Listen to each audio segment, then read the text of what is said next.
Hello students, welcome to electrical hub. तो आज का टॉपिक है एप्टीट्यूड का है। इसमें क्वेश्चन है, अ bag contain 7 blue and 4 green balls and another bag contain 3 blue and 8 green balls. 2 balls are drawn at random from any of these bags. What is the probability that both these balls are drawn are green? मतलब कि दो bag है जिसमें पहले bag में 7 blue है और 4 green balls हैं, और सेकंड बैग है जिसमें 3 ब्लू और 8 ग्रीन बॉल्स हैं। ठीक है, तो दोनों बैग में से रैंडमली हम लोग कोई भी बॉल उठाएंगे, कोई दो बॉल है ना, और दोनों बॉल ग्रीन निकले, इसकी क्या प्रोबेबिलिटी है। तो देखिए, सबसे पहले कि हमारे पास क्या है कि पहला बैग में कितने 11 बॉल्स हैं, सेकंड बैग में भी 11 बॉल्स हैं। ठीक है, तो और दोनों में से मिला करके हमें कोई दो बॉल निकालने और दोनों ग्रीन होने चाहिए। तो हम यहीं पास प्रोबेबिलिटी बदल हाफ हाफ हो जाती है। कैसे? बैग 1 और बैग 2। और ये क्वेश्चन सॉल्व करने से पहले ऑप्शन हमें दिए हुए हैं यहाँ पास, इसमें से कौन सा ऑप्शन आप ट्राई कर सकते हैं क्वेश्चन का स्क्रीनशॉट लेकर के, है ना, फिर मैं अब आगे सॉल्व करता हूँ। तो देखिए, दो बैग हैं तो प्रोबेबिलिटी पहली से हाफ हो जाती है कि किस में से निकलेगी। ठीक है, और फिर इसका हम पहले प्रोबेबिलिटी निकालेंगे कि बैग 1 से दो ग्रीन बॉल निकालने की कितनी प्रोबेबिलिटीज़ है, और फिर निकालेंगे बैग 2 से दो ग्रीन बॉल निकलने की कितनी प्रोबेबिलिटीज़ है। फिर दोनों प्रोबेबिलिटीज़ को ऐड कर देंगे और फिर डिवाइडेड बाय 2 कर देंगे। ये हाफ क्यों कर रहे हैं? क्योंकि दो बैग है तो यहाँ पर प्रोबेबिलिटी ऑलरेडी हाफ हो चुकी है। ठीक है, तो चलिए इसको सॉल्व करते हैं। तो पहले बैग से जो ग्रीन बॉल निकलने की प्रोबेबिलिटी है, तो let first bag will be B1। B1 में क्या है? 7 ब्लू और 4 ग्रीन है। ठीक है, और तो उस हिसाब से जो B1 है, हम लोग 7 ब्लू और 4 ग्रीन है, तो इसमें से भी कोई दो ग्रीन निकलनी चाहिए। मतलब कि हम लोग इसमें कॉम्बिनेशन और परमुटेशन निकालना पड़ेगा, मतलब कि परमुटेशन और कॉम्बिनेशन। तो देखिए, कॉम्बिनेशन कैसे निकलता है इसका। हम लोग को सबसे पहले 4C2 बाय 11C2 ये करना पड़ेगा। तो ये इसका मतलब क्या हुआ? 4C2 मतलब इस 4 ग्रीन बॉल में से कोई दो ग्रीन बॉल निकलेगी। ठीक है, और फिर 7 + 4 कितना हुआ? 11 हुआ। 11 ग्रीन बॉल, 11 जो कलरफुल बॉल्स हैं ब्लू प्लस ग्रीन, उसमें से कोई दो बॉल निकलेगी। इसको डिवाइड में करेंगे। ठीक है, तो इसका क्या हो जाएगा? आपको कॉम्बिनेशन का फॉर्मूला पता होना चाहिए। ये 4C2 बाय, इसका मतलब होता है 4 × 3/2। फिर डिवाइड में तो मल्टीप्लीकेशन में लाएंगे तो ये हो जाएगा 2/11 × 10 कितना हो जाएगा? तो इसकी वैल्यू आ जाएगी 6/55। ठीक है, 6/55 ये आ गई फर्स्ट B1 की वैल्यू आ गई हमारे पास, प्रोबेबिलिटी B1 की। हम निकालेंगे B2 की। तो B2 की कैसे निकलेगी? B2 में क्या क्या दिए हैं? 3 ब्लू बॉल और 8 ग्रीन बॉल। 3 ब्लू और 8 ग्रीन ये दिया हुआ है। तो इस हिसाब से इसमें भी 11 बॉल्स हैं। ठीक है, 11 बॉल्स हैं टोटल। तो इसमें से 8 में से कितने? दो ग्रीन बॉल निकलने चाहिए। तो यहाँ पर लिखेंगे 8C2 बाय 11C2, मतलब कि 8 ग्रीन बॉल में से दो ग्रीन बॉल निकलना चाहिए और 11 कलरफुल बॉल्स में से दो ग्रीन बॉल निकलने चाहिए। ठीक है, ये होगा। इसकी वैल्यू क्या हो जाएगी? 8 × 7/2 × 2/11 × 10 ये हो जाएगी। ये 2 कैंसिल और 8 7 56/110। इसकी ओवरऑल वैल्यू आ जाएगी 28/55। ये आ गई। ये हमारे B1 और B2 की प्रोबेबिलिटी निकल चुकी है। क्या क्या? 6/55 और 28/55। अब हम निकालेंगे ओवरऑल प्रोबेबिलिटी, मतलब कि 1/2, ये 1/2 इंटू B1 + B2 की probability, which is equal to 1/2 6/55 + 28/55 ये करेंगे। ठीक है, तो इसकी वैल्यू आ जाएगी 1/2 × 34/55 ये हो जाएगी। ठीक है, और इसकी वैल्यू क्या होगी? 2 से 34 कटेगा तो 17/55। तो हमारा जो डी था ऑप्शन वो सही था। ठीक है, डी ऑप्शन करेक्ट था हमारा, 17/55। अब बढ़ते हैं नेक्स्ट क्वेश्चन। नेक्स्ट क्वेश्चन है, इसमें क्वेश्चन है, the bag contain white balls, green balls and blue balls. 3 colour के बॉल्स हैं। तो the probability of drawing white balls is, white ball निकलने की जो गुंजाइश है या प्रोबेबिलिटी है वो 1/3 है। The probability of green balls, green ball की प्रोबेबिलिटी है 1/4। तो बोला what is the probability of growing blue balls, तो ड्राइंग ब्लू बॉल्स। तो देखिए, मैं आपको एक रूल बता दे रहा हूँ प्रोबेबिलिटी का, कि sum of all the probability is equal to 1। सारी प्रोबेबिलिटी को ऐड करेंगे तो वैल्यू 1 आ जाएगा। ठीक है, क्वेश्चन सॉल्व करने से पहले आप अगर ट्राई करना चाहें तो ऑप्शन दिया हुआ है, आप ट्राई कर सकते हैं स्क्रीनशॉट लेकर के इसका, फिर मैं आगे सॉल्व करता हूँ। तो चलिए आगे सॉल्व करते हैं। तो इसमें मैंने बताया कि sum of all the probability is equal to 1। इसका मतलब कि 1/4 + 1/3 प्लस जो ब्लू बॉल्स निकलने की जो प्रोबेबिलिटी है उसको x मान लीजिए, इक्वल टू 1 ये आना चाहिए। ठीक है, तो x को यहीं छोड़ दिए तो ये क्या हो जाएगा? 1 - 1/4 - 1/3 which is equal to x equal to 12 - 3 - 4/12। ऐसा हो जाएगा। आप इसको कर सकते हैं मैथमेटिक्स, अगर आपको आता होगा सिंपल मैथमेटिक्स। तो ओवरऑल एक्स की वैल्यू क्या आ जाएगी, एक्स की वैल्यू आ जाएगी 5/12। तो ये हमारा सी हमारा वैल्यू था, आंसर था। सी ऑप्शन हमारा करेक्ट ऑप्शन आंसर था। ठीक है, थैंक यू। नेक्स्ट क्वेश्चन हमारा एज वाला है, जिसमें क्वेश्चन है Narendra present age is 1/4 of his father's age 2 years ago. मतलब कि नरेंद्र के जो प्रेजेंट एज है वो 1/4 है उसके पिताजी के एज का, कब, 2 साल पहले। जो 2 साल पहले उसके पिताजी का जो एज था उसके फादर का, करंट एज उसके 1/4 का है नरेंद्र का। ठीक है, फिर बोला है नरेंद्र के जो फादर हैं age will be twice Amit age after 10 year। मतलब कि नरेंद्र के जो फादर हैं उनका एज अमित एज का जो 10 साल बाद जो एज होगा उसका डबल होगा जस्ट। और यहाँ पे थर्ड हम लोग को हिंट दिया है, if Amit 12th birthday was 2 years अगो। ये दे दिया है कि अमित का जो बर्थडे था 2 साल पहले 12th बर्थडे था, मतलब वो 2 साल पहले 12 साल का था। Then what is the Narendra present age. Option दिया हुआ है, आप स्क्रीनशॉट लेकर के क्वेश्चन को सॉल्व कर सकते हैं, फिर आगे मैं सॉल्व करता हूँ।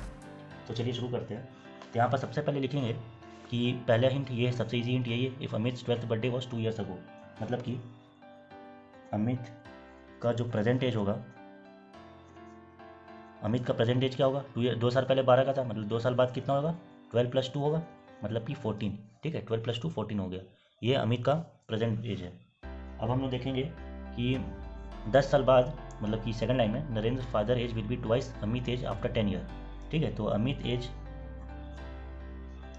आफ्टर 10 year, 10 साल बाद अमित का एज कितना हो जाएगा, अभी 14 है तो 10 साल बाद कितना हो जाएगा, 24 हो जाएगा। ठीक है, और बोला है नरेंद्र के जो पापा हैं उनका एज ट्वाइस अमित एज हो जाएगा 10 साल बाद। मतलब कि नरेंद्र फादर एज 10 year, 10 साल बाद कितना हो जाएगा, 2 × 24 हो जाएगा, मतलब कि 48 हो जाएगा। ठीक है, इतना हो गया। तो करेंट एज कितना हुआ उसके पापा का, नरेंद्र के पापा का current age, father current age कितना हो गया, 48 - 10 हो गया, मतलब कि 38 हो गया। ठीक है, ये नरेंद्र के फादर का करंट एज है। तो अब हम लोग टॉप पॉइंट में जाएंगे। Narendra present age is 1/4 of his father's 2 years ago. मतलब कि पहले इसके फादर्स को 2 years अगो और पीछे ले जाते हैं, तो ये हो जाएगा सेम फादर्स 2 years अगो एज कितना हो जाएगा, 38 - 2 मतलब कि 36।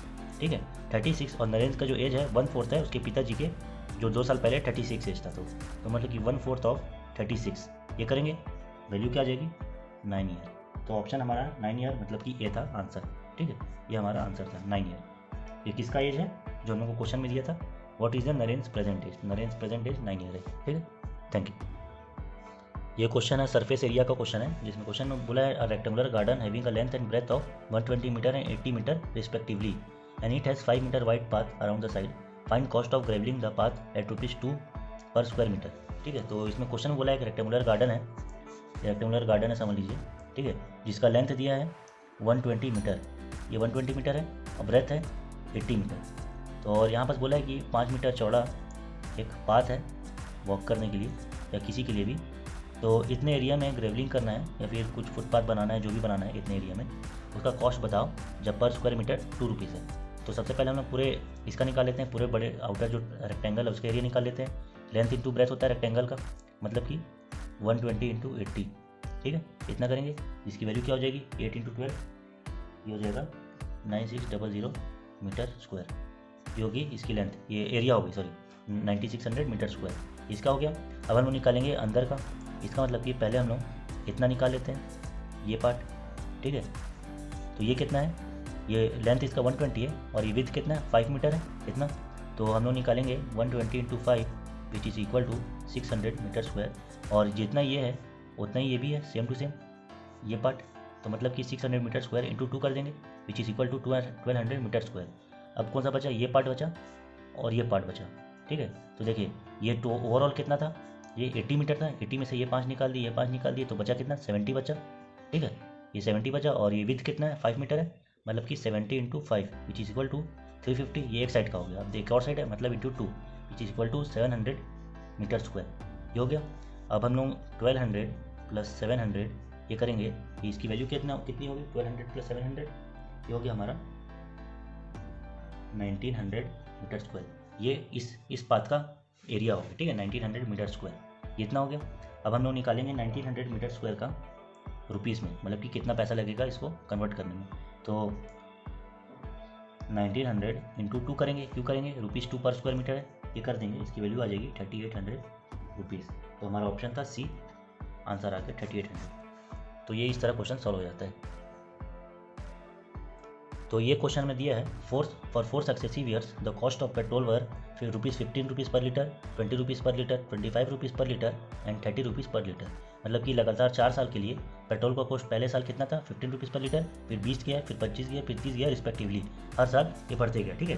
फिर एक कैब ड्राइवर था जो कि 15,000 रुपये हर साल पेट्रोल में खर्चा करता था।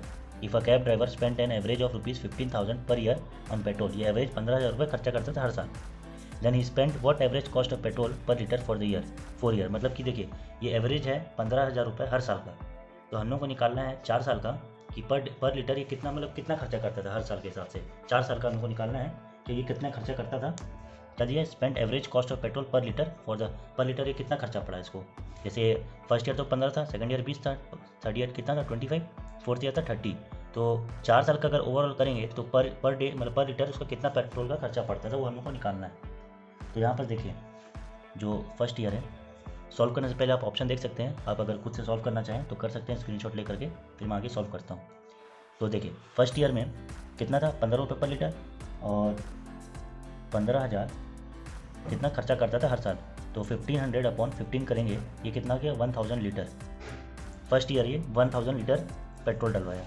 सेकंड ईयर देखेंगे हम लोग क्या करेंगे, जितना लीटर डलवाया है और 15,000 4 साल मतलब कि 60,000 रुपये हम लोग उसको डिवाइड करेंगे तो हम लोग का निकल जाएगा पर लीटर कितना खर्चा किया ये। सेकंड ईयर का निकालेंगे, सेकंड ईयर मतलब 15,000 अपॉन 20, 15,000 अपॉन 20 किए तो 750 लीटर आया। थर्ड ईयर में कितना है 15,000 upon 25 which is equal to 600 litre. और फोर्थ ईयर जो है, फोर्थ ईयर में 15,000 खर्चा तो 15,000 ही किया है, और जब 30 रुपये पर लीटर पेट्रोल हो गया तो इसकी वैल्यू हो जाएगी 500 लीटर। और ये सबको ऐड करेंगे तो 1000 प्लस 750 प्लस 600 प्लस 500 ये करेंगे तो इसकी वैल्यू आ जाएगी 2850 लीटर, ठीक है। 2850 लीटर ये 4 साल में खर्चा किया, और 4 साल में 15,000 के हिसाब से कितना हो गया 15,000 इंटू 4, 15 इंटू 4 60,000, 60,000 रुपये ये 4 साल में खर्चा किया, ठीक है। तो पर लीटर कितना हुआ 60,000 अपॉन 2850 ये करेंगे, ठीक है। तो इसको आप डिवाइड करिए, 5 से भी कर सकते हैं, करेंगे तो ओवरऑल इसकी वैल्यू आएगी 21.08 लीटर, 08 नहीं 05 लीटर, ठीक है। तो ये 21.05 लीटर ये खर्चा करता था, ठीक है। इतना रुपये ये इतना लीटर ये इतना रुपये से पर लीटर खर्चा करता था, ये रुपीज़ है, लीटर नहीं रुपीज़ है, ठीक है। इतना रुपये खर्चा करता था, जिससे आपसे हमारा ऑप्शन क्या हुआ डी हुआ, ठीक है। डी ऑप्शन करेक्ट ऑप्शन था। ये जो क्वेश्चन है, ये क्वेश्चन में दिया है कि 2.2 kg ऑफ फ्लोर है, ठीक है। आटा है 2.2 kg का, ये जो कि मिक्सचर है वीट और राइस का, चावल और जो गेहूँ है उसका मिक्सचर है आटा जिसका रेशियो है 8:3, ठीक है। 8:3 के रेशियो से ये 2.2 kg फ्लोर जो है बना है, जिसमें 8 का रेशियो वीट है और 3 का रेशियो राइस है, ठीक है। फिर बोला है how much more rice should be added in gram to become a mixture in the ratio of 8:5 for wheat plus rice respectively. मतलब कि हम लोग कितना इसमें राइस का मिक्सर करेंगे कि जो वीट और राइस का जो रेशियो है 8:5 हो जाए, मतलब कि 8:3 था वो 8:5 हो जाए। आप ऑप्शन देख सकते हैं, वर्क खुद से सॉल्व कर सकते हैं स्क्रीनशॉट लेकर के, फिर मैं आगे सॉल्व करता हूँ। तो देखिए ये 2.2 kg जो है उसको मैं पहले ग्राम में कर लेता हूँ, ये हो गया 2200 ग्राम, ठीक है। और 8:3 दिया मतलब कि 8x plus 3x equal to 2200 ये हो जाएगा, ठीक है। इसकी value 11x 11x equal to 2200, x equal to 200 आ गया, ठीक है। x इक्वल टू 200 आया, मतलब कि 8 इंटू 200 करूँगा तो 1600 ग्राम 1600 ग्राम वीट लगता था, और 3 इंटू 200 करूँगा तो 600 ग्राम ये राइस लगता था। ये वीट का है, ये राइस का है, ये पहले कंडीशन में, ठीक है, इतना लगता था। तो अब क्या रेशियो है 8:5 है, 8:5 मतलब कि अब सेकेंड कंडीशन में 8:5 में मतलब 8 इंटू 200 करेंगे तो 1600 ग्राम वीट, 16 ग्राम वीट का जो सेम है 1600 ग्राम, क्योंकि 8:5 रेशियो इसका है, मतलब 5 इंटू 200। अब ये कितना हो गया 1000 ग्राम राइस। तो अब क्वेश्चन में क्या बोला है how much more rice should be added, how much more rice should be added का मतलब कि इसमें हो गया ये कितना ऐड होना चाहिए, मतलब कि ये तो ओवरऑल हो गया 1000, ऐड कितना चाहिए, मतलब 600 पहले था और अभी 1000 डालना पड़ रहा है, मतलब कि 400 का डिफरेंस पड़ रहा है। 1000 माइनस 600 करेंगे मतलब कि 400 ग्राम, ठीक है। तो हमारा आंसर था 400 ग्राम, मतलब कि सी ऑप्शन। सी ऑप्शन हमारा आंसर था, ठीक है, 400 ग्राम। ये जो क्वेश्चन है इसमें पूछा है, क्वेश्चन दिया है an amount of money is to be divided between A B and C in the ratio of 5:9:11। ये 3 रेशियो में ए बी सी के बीच पैसा बंटना था, ठीक है, डिवाइड करना था। So if the difference between the share A and C is 7800, ठीक है, ए और सी के बीच का जो डिफरेंस है वो 7800 है। What will be the difference between share A and B, ये हमको निकालना है। और यहाँ पास ABCD ऑप्शन दिए हुए हैं। तो देखिए ये क्वेश्चन जो है इसको हम अगर सॉल्व करेंगे तो 5:9:11 इक्वल टू कुछ दिया हुआ है, ठीक है, ये छोड़ देते हैं। तो और क्वेश्चन में दिया है, पहला कंडीशन है ए और सी का जो डिफरेंस है 7800 है, मतलब कि ये ए, ये बी और सी है। तो ए और सी मतलब कि 11x माइनस 5x, चाहे तो 5x माइनस 11x भी कर सकते हैं, लेकिन वो नेगेटिव में आ जाएगा वैल्यू, इसलिए मैंने ऐसे किया 11x माइनस 5x करेंगे तो वैल्यू आएगी 7800, ठीक है।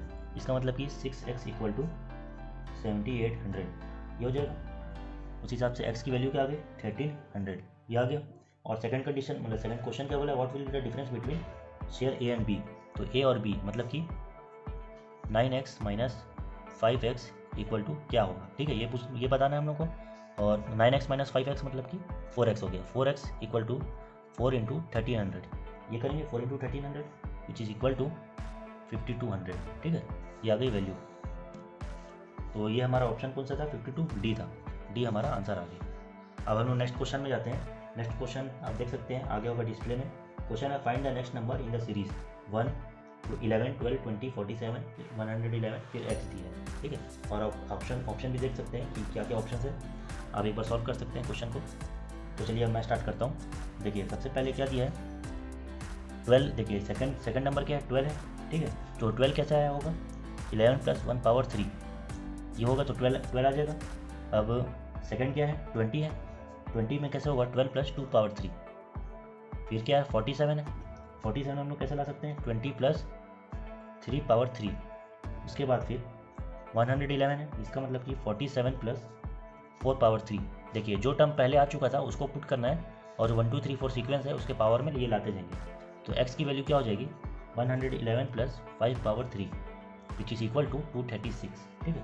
तो ऑप्शन ए था हमारा इसका आंसर। तो इस तरह ये क्वेश्चन सारे सॉल्व होते हैं। Thank you.